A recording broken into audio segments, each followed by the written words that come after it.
So hello friend, welcome back to the my channel. So दोस्तों, हम लोग जो है झारखंड जीके के प्रीवियस ईयर्स के क्वेश्चन पेपर को डिस्कस कर रहे थे। इसमें अब तक दोस्तों हम लोग सहायक आचार्य एग्जाम 2024 और जेपीसी सीडीपी एग्जाम 2024 के क्वेश्चन पेपर को डिस्कस कर चुके हैं।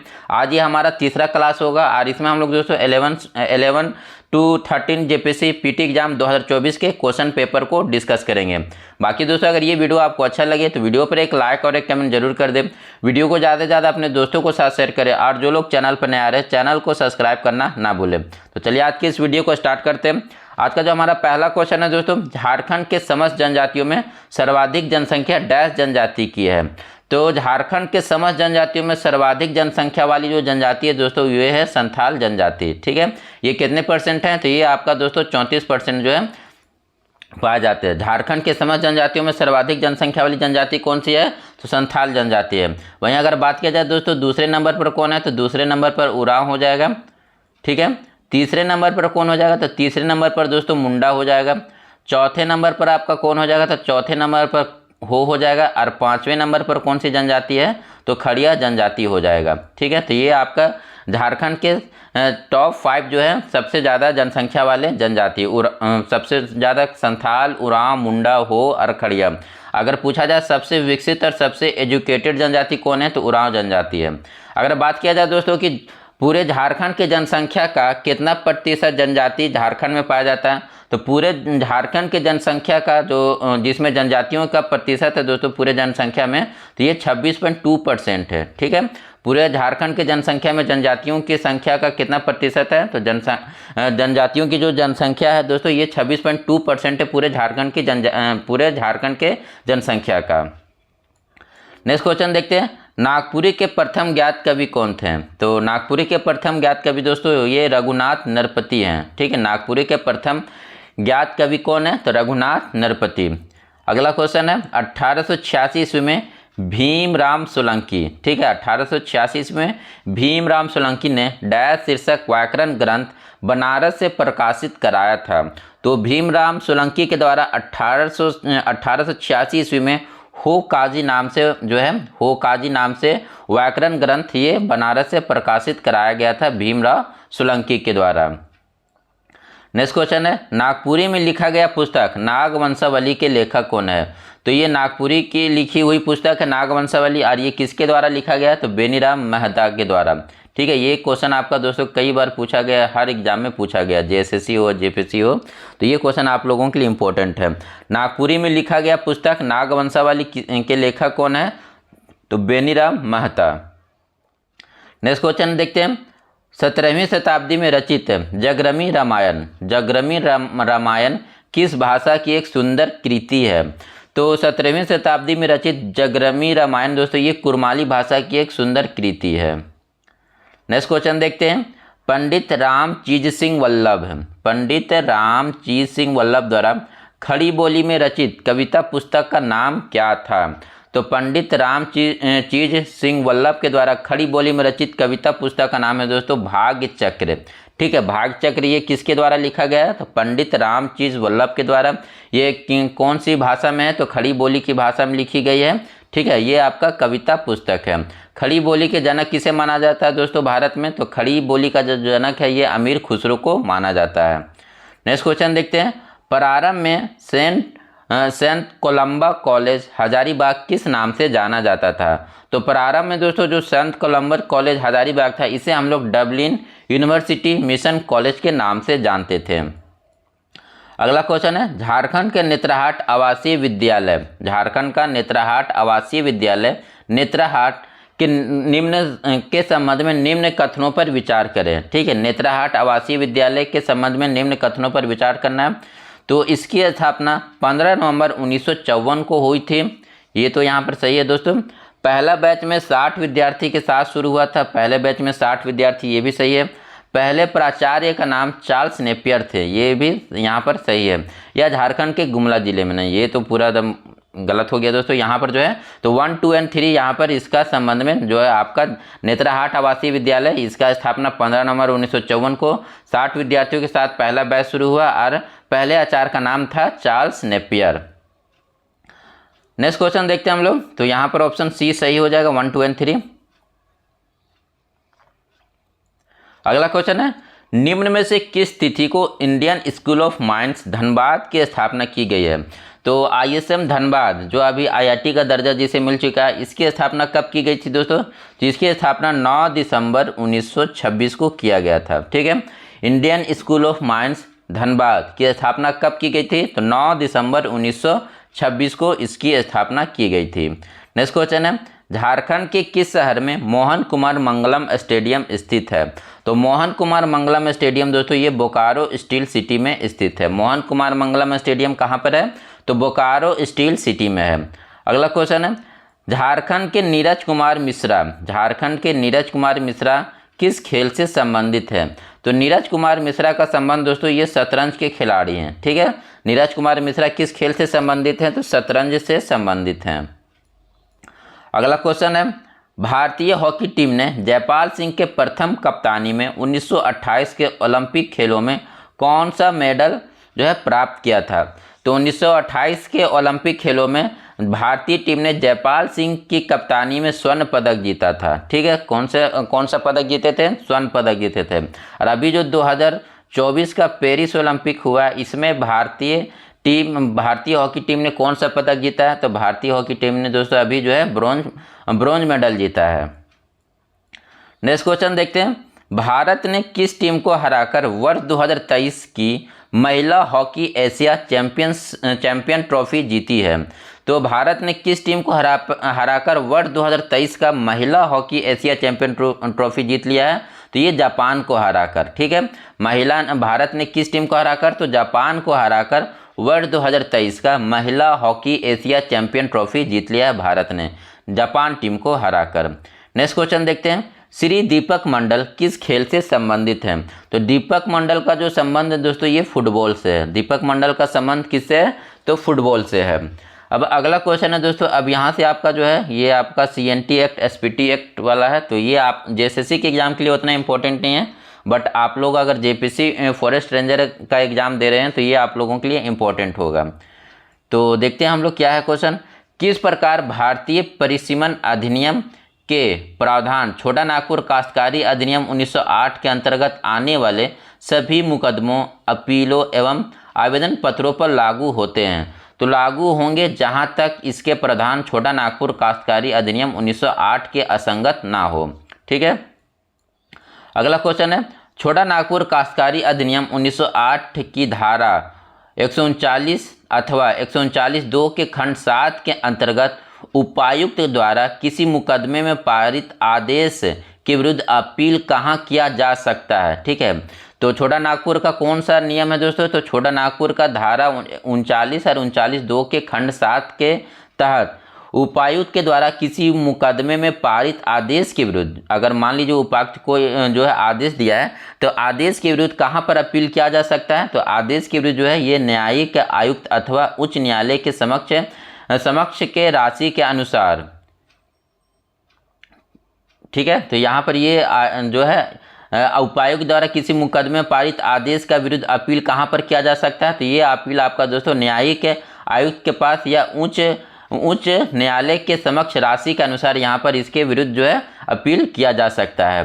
नेक्स्ट क्वेश्चन देखते हैं, छोटा नागपुर काश्तकारी अधिनियम 1908 के अनुसार भूधृति से अभिप्रेत है भूधारक का हित और इसके अंतर्गत उपभूधृति आती है, किंतु डैश काश्तकारी अधिनियम नहीं आती है। तो मुंडारी खूट कट्टीदार इसके अंतर्गत नहीं आएगा। उपभूधृति के अंतर्गत क्या नहीं आएगा? तो मुंडारी खूट कट्टीदार नहीं आएगा। नेक्स्ट क्वेश्चन देखते हैं, राज्य सरकार विनिश्चित करेगा यदि कोई प्रक्रिया CNT एक्ट के तहत नहीं दिया गया है तो उसे पूर्णतः लागू होगा। ठीक है, राज्य सरकार यह निश्चित करेगा यदि कोई प्रक्रिया CNT एक्ट के तहत नहीं दिया गया है तो उसे राज्य सरकार पूर्णतः लागू कर सकता है। अगला है, धारा 17 छोटा नागपुर काश्तकारी अधिनियम 1908 के तहत बंदोबस्त रैयत वह व्यक्ति है जिसने डैश वर्षों तक, ठीक है, बंदोबस्त रैयत वह व्यक्ति जिसने कितने वर्षों तक? तो ये दोस्तों आपका 12 वर्षों तक हो जाएगा। ठीक है, हाँ ये 12 वर्षों तक। ठीक है, तो ये यहाँ पर क्या क्वेश्चन है कि धारा 17 के तहत छोटा नागपुर काश्तकारी अधिनियम 1908 के तहत बंदोबस्त रैयत वह व्यक्ति है जिसने 12 वर्षों तक इस अधिनियम के प्रारंभ या पूर्व या पश्चात किसी ग्राम में स्थित रैयत भूमि को लगातार धारित किया हो। ठीक है, नेक्स्ट क्वेश्चन देखते हैं। भूमि अधिग्रहण, पुनर्वास और पुनर्स्थापन अधिनियम 2013 के तहत सरकार भूमि अधिग्रहण, पुनर्वास एवं पुनर्स्थापन प्राधिकरण स्थापित करता है। उस प्राधिकरण की संरचना डैश से मिलकर बनती है, तो ये एक व्यक्ति से मिलकर बनता है। अगला क्वेश्चन है, भूमि अधिग्रहण, पुनर्वास एवं पुनर्स्थान अधिनियम 2013 के अनुसार निम्न से किस धारा में अनुसूचित जाति तथा अनुसूचित जनजाति के लिए विशेष प्रावधान का वर्णन है? तो अनुसूचित जाति और अनुसूचित जनजाति किस धारा में? तो धारा 41 में जो है अनुसूचित जाति और अनुसूचित जनजाति के लिए विशेष प्रावधान का वर्णन किया गया है। नेक्स्ट क्वेश्चन है, संथाल परगना भूधारण अधिनियम 1949 किस धारा में यह कहा गया है कि एक रैयत को अधिकार है कि वह अपने जमीन पर भवन बना सकता है? तो एक रैयत को यह अधिकार है कि वह अपने जो है जमीन पर भवन बना सकता है। ये किस धारा में कहा गया है? एसपीटी एक्ट 1949 के तहत, तो ये धारा 18 में कहा गया है। नेक्स्ट क्वेश्चन है, संथाल परगना भूधारण अधिनियम 1949 के अनुसार खाली जोत से क्या तात्पर्य है? तो खाली जोत से क्या तात्पर्य है? तो परित्याग जोत, जोत जिसका रैयत बिना उत्तराधिकारी छोड़ मर गया हो, तो यही होता है खाली जोत। नेक्स्ट क्वेश्चन है, संथाल परगना भूधारण अधिनियम 1949 के अनुसार एक चारागाह भूखंड का प्रयोग तथा बंदोबस्त खेती हेतु किया जा सकता है? तो ये कभी नहीं किया जा सकता। ठीक है, संथाल परगना भूधारण अधिनियम 1949 के अनुसार एक चारागाह भूखंड का प्रयोग तथा बंदोबस्त खेती हेतु किया जा सकता है, तो ये कभी नहीं किया जा सकता। नेक्स्ट क्वेश्चन है, संथाल परगना भूधारण अधिनियम 1949 के तहत प्रावधान किस धारा में किया गया है? तो धारा 67 में। ये क्वेश्चन लगता है दोस्तों कुछ अधूरा है। संथाल परगना भूधारण अधिनियम 1949 के तहत डैश का प्रावधान किस धारा में किया गया? ये क्वेश्चन दोस्तों अधूरा लग रहा है, तो इसे छोड़ दीजिए। नेक्स्ट क्वेश्चन है, संथाल परगना भूधारण अधिनियम 1949 के किस धारा में रैयत भूमि के विनियमन से संबंधित प्रावधानों का उल्लेख है? तो संथाल परगना अधिनियम 1949 रैयत भूमि का विनियमन किस धारा में उल्लेखित है? तो धारा 23 में उल्लेखित है, एसपीटी एक्ट 1949 का। अगला क्वेश्चन है, FSI की रिपोर्ट के अनुसार झारखंड के किस जिले में वन क्षेत्र का प्रतिशत उसके कुल क्षेत्रफल के प्रतिशत से कम दर्ज है? तो ये दोस्तों कहाँ पर है? तो सबसे कम जो वन क्षेत्रफल है ये जामताड़ा का है। ठीक है, ये आपका इंडिया फॉरेस्ट रिपोर्ट 2019 का है और 2021 में भी दोस्तों सबसे जो कम क्षेत्रफल है वन का ये जामताड़ा में ही है। नेक्स्ट क्वेश्चन है, कुल जनसंख्या के दृष्टिकोण से कौन सा जिला झारखंड का सबसे बड़ा जिला है? तो जनसंख्या के दृष्टिकोण से सबसे बड़ा जिला कौन है दोस्तों? रांची हो जाएगा। ठीक है, जनसंख्या के दृष्टिकोण से झारखंड का सबसे बड़ा जिला कौन है? तो रांची है। सबसे ज़्यादा जनसंख्या कहाँ पर? तो रांची में पाया जाता है। वर्तमान में कौन सा जिला झारखंड में सबसे अधिक क्षेत्रफल वाला जिला है? तो सबसे अधिक क्षेत्रफल वाला जिला दोस्तों ये पश्चिमी सिंहभूम हो जाएगा। अगला क्वेश्चन है, लाख के किस किस्म का उत्पादन का योगदान झारखंड में सबसे ज़्यादा है? तो कौन सा किस्म का लाख सबसे ज़्यादा झारखंड में उगाया जाता है या उसका खेती किया जाता है? तो अगहनी किस्म का। अगला है, हैंडलूम अथवा हथकरघा की सहकारी समिति सबसे ज़्यादा झारखंड के किस भाग से संबंधित है? तो सबसे ज़्यादा ये जो दोस्तों हैंडलूम या हथकरघा समिति है ये कहाँ पर है? तो ये संथाल परगना में सबसे ज़्यादा है। हैंडलूम या हथकरघा समितियाँ सबसे ज़्यादा कहाँ पर है? तो संथाल परगना में। अगला क्वेश्चन है, किस किस्म का रेशम का उत्पादन झारखंड में सबसे ज़्यादा होता है? तो कौन से किस्म का उत्पादन जो है कौन से किस्म का जो है रेशम का उत्पादन झारखंड में सबसे ज़्यादा होता है? तो तसर रेशम का जो है उत्पादन झारखंड में सबसे ज़्यादा होता है। जमशेदपुर में टाटा अभियंत्रण एवं लोकोमोटिव कंपनी यानी टेल्को की स्थापना कब होती है दोस्तों? तो टेल्को की जो स्थापना होती है ये वर्ष 1945 ईस्वी में किया जाता है। ठीक है, टेल्को की स्थापना वर्ष 1945 में ये कहाँ पर स्थित है? तो जमशेदपुर में स्थित है। अगला क्वेश्चन है, बूढ़ाघाघ जलप्रपात किस नदी पर अवस्थित है? तो बूढ़ाघाघ जलप्रपात दोस्तों ये बूढ़ा नदी पर ही अवस्थित है, लातेहार में। बूढ़ाघाघ जलप्रपात किस नदी पर है? तो बूढ़ा नदी लातेहार पर स्थित है ये। निम्न में से कौन सा झारखंड का सबसे ऊंचा बिंदु या स्थान है? ये दोस्तों पाठ के बारे में पूछ रहा है, तो निम्न में से कौन सा पाठ झारखंड का सबसे ऊंचा बिंदु या स्थान है? तो ये आपका नेतराहाट का पाठ हो जाएगा। अगला क्वेश्चन है, डाल्टनगंज के नजदीक किस्म किसका लौह अयस्क पाया जाता है? तो डाल्टनगंज के नजदीक दोस्तों कौन से किस्म का लौह अयस्क सबसे ज़्यादा पाया जाता है? तो ये मैग्नेटाइट यहाँ पर ज़्यादा पाया जाता है डाल्टनगंज के आसपास के क्षेत्र में। अगला क्वेश्चन है, झारखंड पुनर्वास और पुनर्स्थापन नीति 2008 के उद्देश्यों में शामिल है। ठीक है, ये क्या है? झारखंड पुनर्वास और पुनर्स्थापन नीति 2008 के उद्देश्यों में क्या क्या शामिल है? तो केवल परियोजनाओं के उद्देश्य से भूमि के न्यूनतम क्षेत्र का अधिग्रहण किया जाना चाहिए, ये सही है। ठीक है, केवल परियोजनाओं के उद्देश्य से जो है भूमि का जो कम से कम क्षेत्र का हम लोग अधिग्रहण कर सकते हैं। उसके बाद क्या है, जहाँ तक संभव हो बंजर भूमि, कम उर्वर शक्ति वाली या गैर सिंचित भूमि पर परियोजनाएं स्थापित किया जा सके, ये भी सही है। ठीक है, जहाँ तक संभव हो तो हम लोग वैसे भूमि का अधिग्रहण करें जो बंजर हो, कम उर्वर हो और जहाँ पर वो सिंचाई का उसका साधन उपलब्ध ना हो, तो वैसे भूमि को हम लोग परियोजनाओं के लिए जो है सेलेक्ट करें। अगला है, जहाँ तक संभव हो SC और ST समूह की भूमि, बहुफसली भूमि और सिंचित भूमि का इस्तेमाल यथासंभव नहीं होना चाहिए। परियोजनाओं के लिए जो है जहाँ तक संभव हो वहाँ पर हम लोग SC ST की भूमि या बहुफसल की भूमि या जहाँ पर सिंचाई के साधन उपलब्ध हों उस तरह की भूमि का यूज हम लोग जो है अपने परियोजनाओं के लिए नहीं कर सकते। तो ये सभी कथन सही हो जाएंगे, यानी जो है करेक्ट आंसर होगा ऑप्शन डी हो जाएगा। अगला क्वेश्चन है, झारखंड पुनर्वास और पुनर्स्थापन नीति 2008 के अनुसार उन सभी परियोजनाओं से संबंधित पुनर्वास और पुनर्स्थापन योजनाओं के कार्यान्वयन की प्रगति की समीक्षा और निगरानी के लिए एक राज्य स्तरीय निगरानी समिति होगी जिसके लिए यह नीति लागू होती है। इस समिति के अध्यक्ष कौन होगा? तो राज्य स्तरीय निगरानी समिति के अध्यक्ष कौन होंगे दोस्तों? तो ये विकास आयुक्त होंगे। ठीक है, राज्य स्तरीय निगरानी समिति के जो अध्यक्ष होंगे कौन होंगे? तो ये विकास आयुक्त होंगे इसके। अगला, झारखंड पुनर्वास और पुनर्स्थापन नीति 2008 के अनुसार परिवार में शामिल है एक व्यक्ति और परिवार में कौन शामिल हो जाएगा? तो एक व्यक्ति और उसका जीवन साथी ये हो जाएगा। उसके अविवाहित बेटे और अविवाहित बेटियां ये भी हो जाएगा। उसके अविवाहित भाई और अविवाहित बहनें ये भी हो जाएगा। तो यहाँ पर जो करेक्ट आंसर होगा ऑप्शन डी हो जाएगा। अगला क्वेश्चन देखते हैं, झारखंड उद्योग पुनर्वास योजना 2003 पुनर्वास या पुनरुद्धार के प्रस्ताव वाले सभी मामलों पर लागू होते हैं जो कि है बंद इकाई और बीमार इकाई। ठीक है, ये जो है झारखंड उद्योग पुनर्वास योजना 2003 कहाँ पर लागू होगा? तो ये दोस्तों वैसे मामलों में जो लागू होगा जो बंद इकाई हो और बीमार इकाई हो। नेक्स्ट क्वेश्चन देखते हैं, Jharkhand vision and action plan 2021 ने 2020 तक 25,000 बुनकरों के लिए रोजगार सृजित करने हेतु एक मेगा हैंडलूम क्लस्टर स्थापित करने का प्रस्ताव झारखंड के किस जिले में किया है? तो ये आपका गोड्डा जिला में हो जाएगा। ठीक है, ये सब अब करंट का है क्वेश्चन।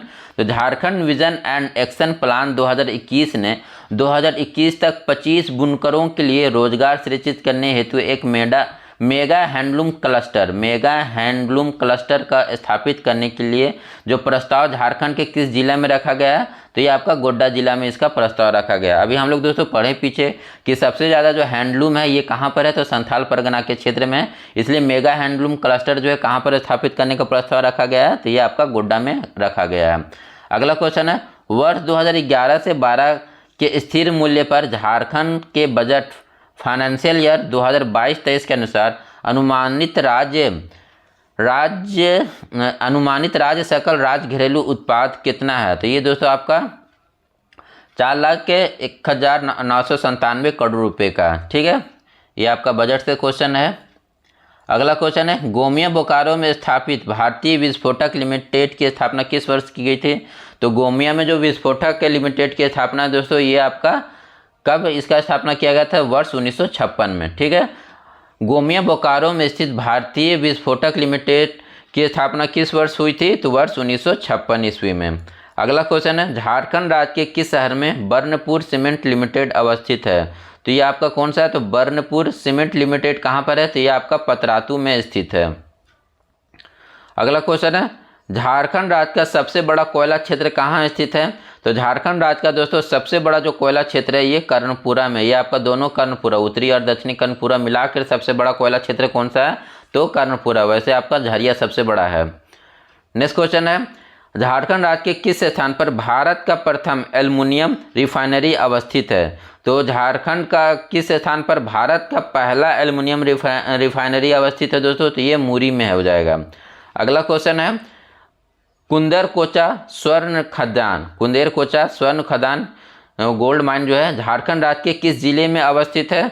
तो कुंदरकोचा गोल्ड माइन ये दोस्तों पूर्वी सिंहभूम में स्थित है। अगला क्वेश्चन है, झारखंड में कब सोना सोबरम धोती साड़ी वितरण योजना शुरू किया गया था? तो सोना सोबरम धोती साड़ी योजना दोस्तों ये वर्ष 2014 में स्टार्ट किया गया था।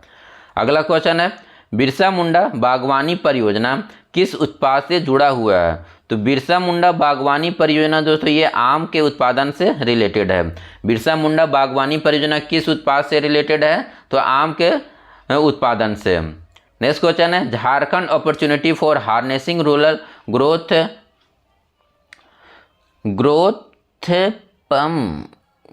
ग्रोथ परियोजना जोहार परियोजना किस संस्था के द्वारा वित्त पोषित है? ये आपका दोस्तों जोहार परियोजना के बारे में पूछ रहा है।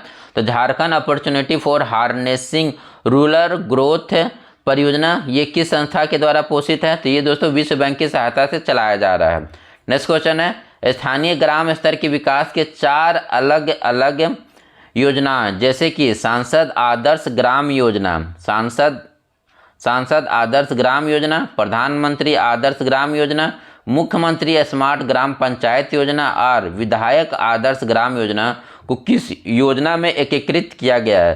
तो इन सभी 4 योजनाओं को दोस्तों झारखंड एकीकृत आदर्श ग्राम योजना में एकीकृत कर दिया, मतलब सबको इसी में मिला दिया गया है। ठीक है, तो झारखंड में जो अलग 4 नाम से अलग अलग योजनाएं चल रही थी, सांसद आदर्श ग्राम योजना, प्रधानमंत्री आदर्श ग्राम योजना, मुख्यमंत्री स्मार्ट ग्राम पंचायत योजना और विधायक आदर्श ग्राम योजना, इन सभी योजनाओं को किस में एकीकृत कर दिया गया? तो इन सभी योजनाओं को दोस्तों एकीकृत करके एक योजना चलाया जा रहा है जिसका नाम है झारखंड एकीकृत आदर्श ग्राम योजना।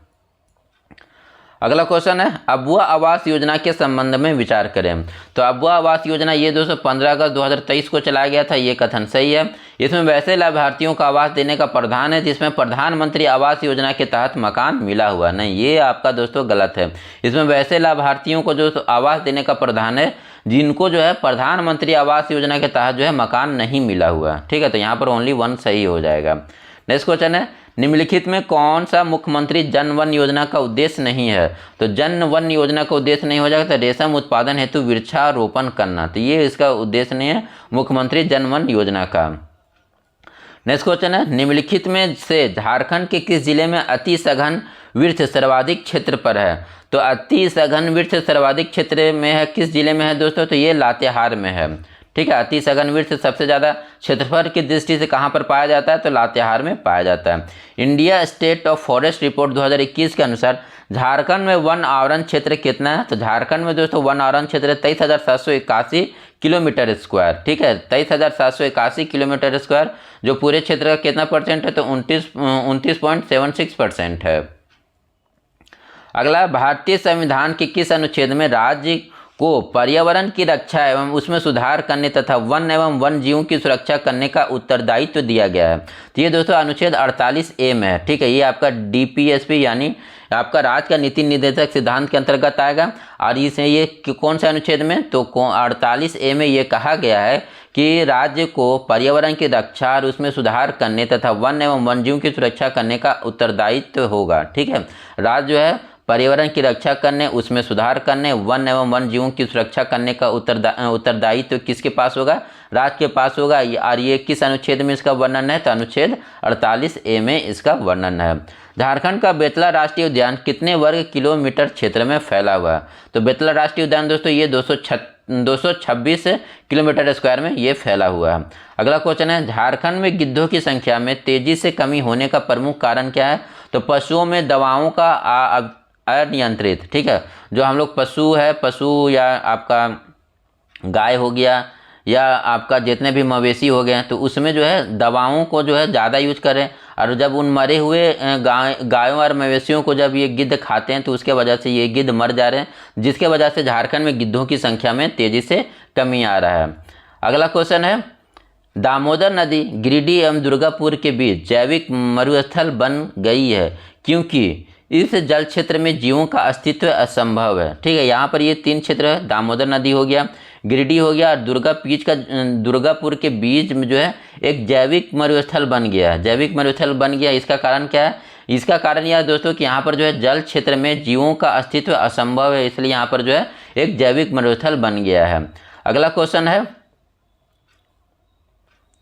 निम्न में से किस शहर में झारखंड का पहला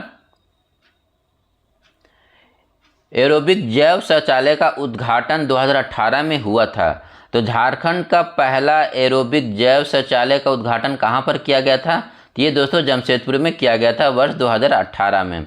अगला क्वेश्चन है, निम्न में से कौन सा कारक झारखंड के जैव विविधता को नुकसान पहुंचा रहा है? निम्नलिखित में कौन सा कारक झारखंड के जैव विविधता को नुकसान पहुंचा रहा है?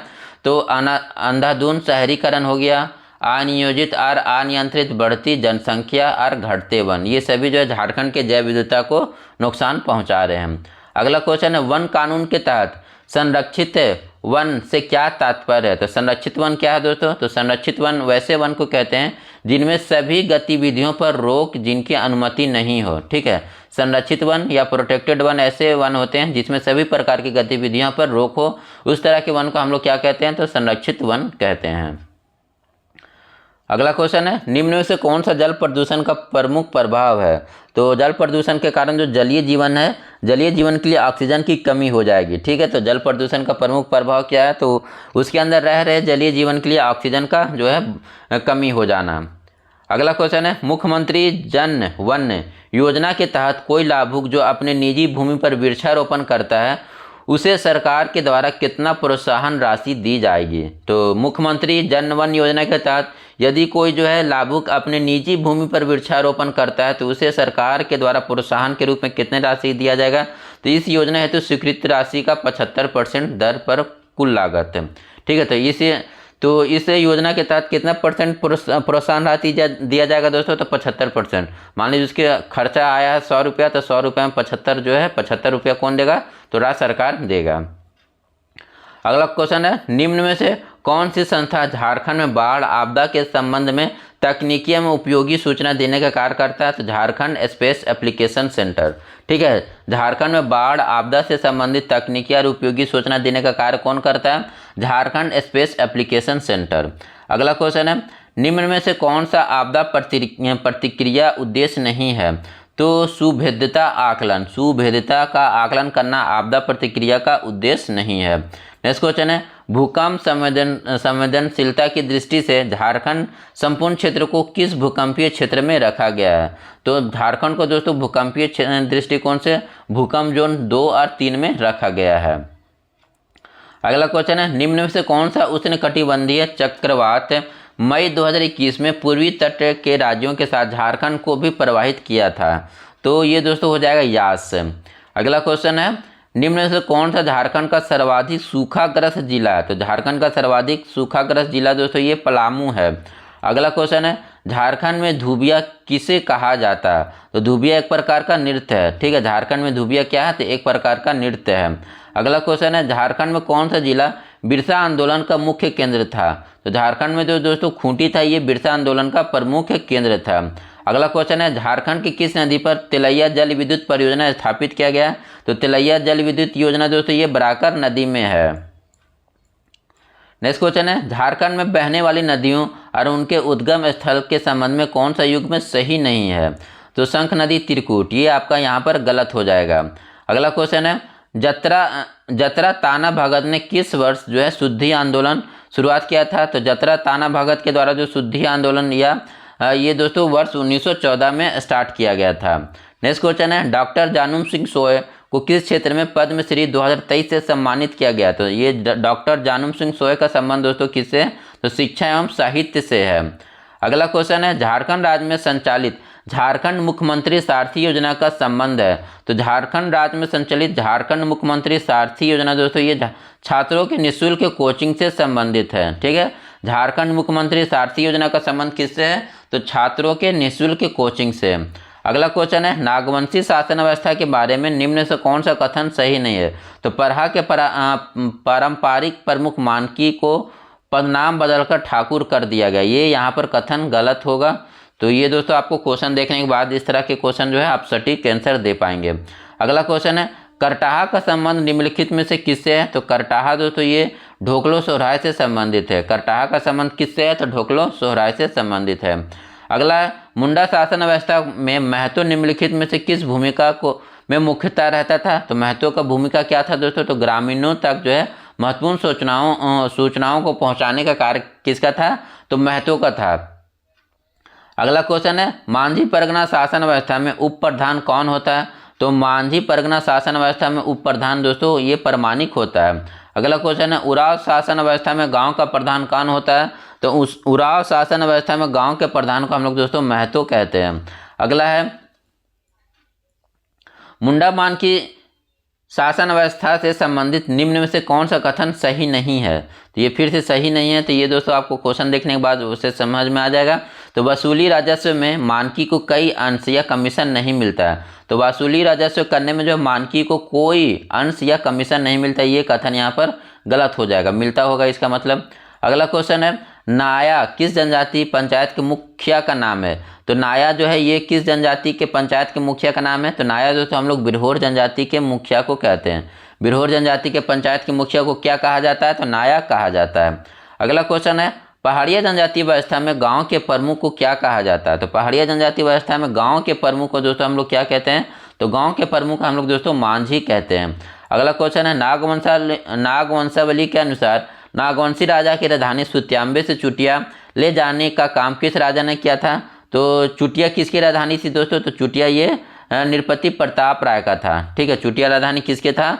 तो ये प्रताप राय का। अगला क्वेश्चन है, 1855-56 के हूल का नेतृत्व हजारीबाग में किन्होंने किया? तो 1855-56 में ये संथाल विद्रोह या हूल विद्रोह होता है। यहाँ पर जो हजारीबाग से इस विद्रोह का नेतृत्व किसके द्वारा किया गया था? तो लुबिया मांझी और बैरू मांझी के द्वारा।